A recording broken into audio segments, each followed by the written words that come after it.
Donc bonjour et bienvenue dans ce nouveau tutoriel dans lequel on verra l'interface Scalable Statement. Donc cette interface-là, elle permet de faire appel aux procédures déjà stockées. Et une procédure stockée, c'est un script qui est écrit en SQL permettant d'automatiser certaines tâches. Et généralement, ces procédures-là sont écrites par les administrateurs base de données. Et c'est rare qu'un développeur écrit ou bien développe des procédures. Donc, généralement, pour utiliser ou travailler avec les procédures, donc on aura besoin de faire appel à l'interface ou bien d'avoir un objet Collab Statement qui est une interface qui hérite de Prepared Statement. Et on avait dit que Prepared Statement, elle hérite de l'interface Statement.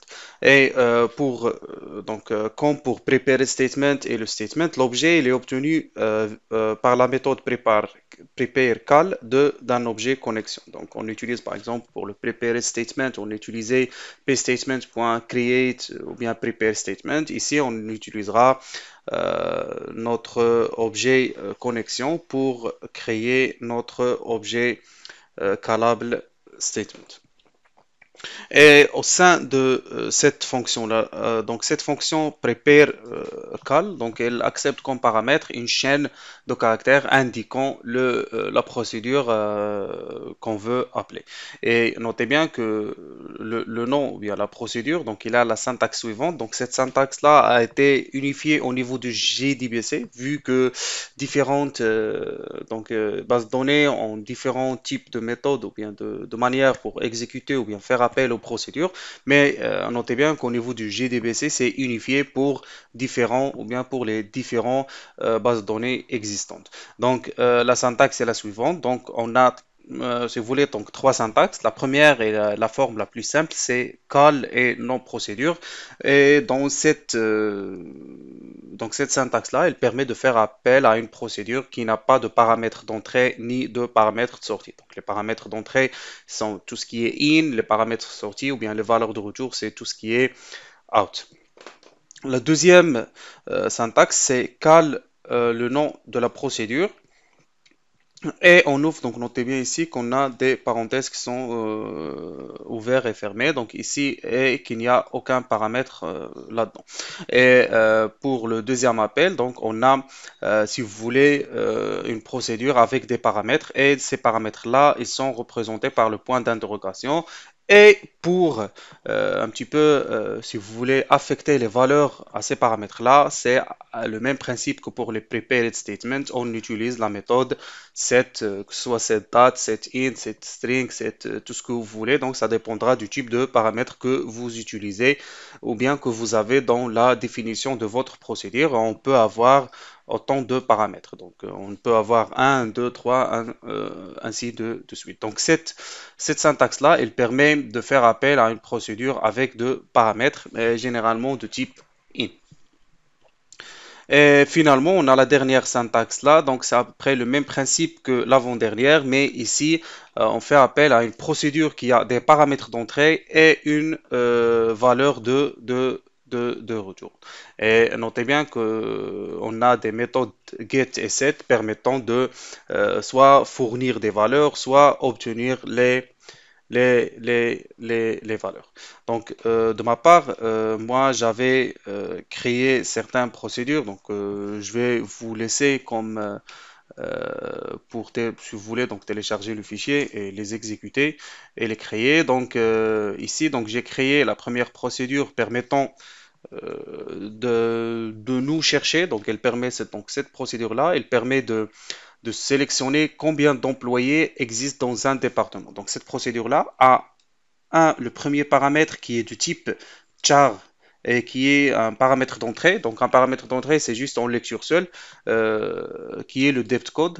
Et le deuxième qui est un paramètre de sortie qui est de type int. Donc, le paramètre de sortie est indiqué avec la valeur out et paramètre d'entrée avec le mot-clé in. Et par la suite, donc, on a le corps de notre procédure, c'est select count into un count. Voilà, donc on sélectionne cette valeur-là ou bien le nombre d'employés qu'il va trouver dans un département dans cette variable-là qui est notre variable de sortie. Donc ça, c'est juste une requête SQL, donc toute simple.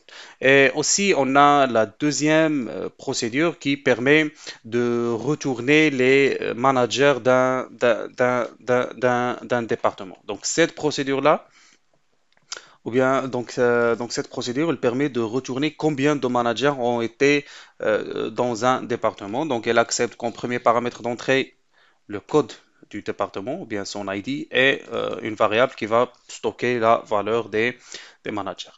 Et par la suite, donc ici, ça c'est une requête qui permet, plutôt procédure, qui permet de retourner certaines informations sur un employé. Donc depuis donc la table titles, donc ici, donc on a l'imp son titre et puis depuis quelle date et jusqu'à quelle date. Donc par exemple, si on veut récupérer certaines informations là, on a cette procédure-là qui permet de le faire. Il suffit juste de lui passer comme paramètre d'entrée le code de l'employé. Et aussi, on a une procédure donc, qui permet, si vous voulez, de saluer donc les employés d'un département. Donc ici, on a juste l'affichage d'un message et le set qu'on le stocke ici. Et notez bien ici que la variable, elle est de type in-out, c'est-à-dire que dans un premier temps, ou bien lors de l'appel de cette procédure-là, le département contiendra une valeur, par exemple, si vous voulez le département informatique ou n'importe quel nom du département, et à la sortie, elle contiendra cette chaîne, c'est toute la chaîne. Donc les variables ou bien les paramètres de type in ou out sont en lecture et écriture, donc si vous voulez. Et les paramètres de type in, c'est juste en lecture, on ne peut pas modifier leur contenu au sein de la procédure. Et finalement, on a le out, c'est-à-dire le paramètre il est en écriture, c'est-à-dire qu'on pourra modifier sa valeur. Et aussi, donc, on a dernièrement, voilà, donc la dernière procédure, c'est une procédure qui permet d'augmenter le salaire d'un employé.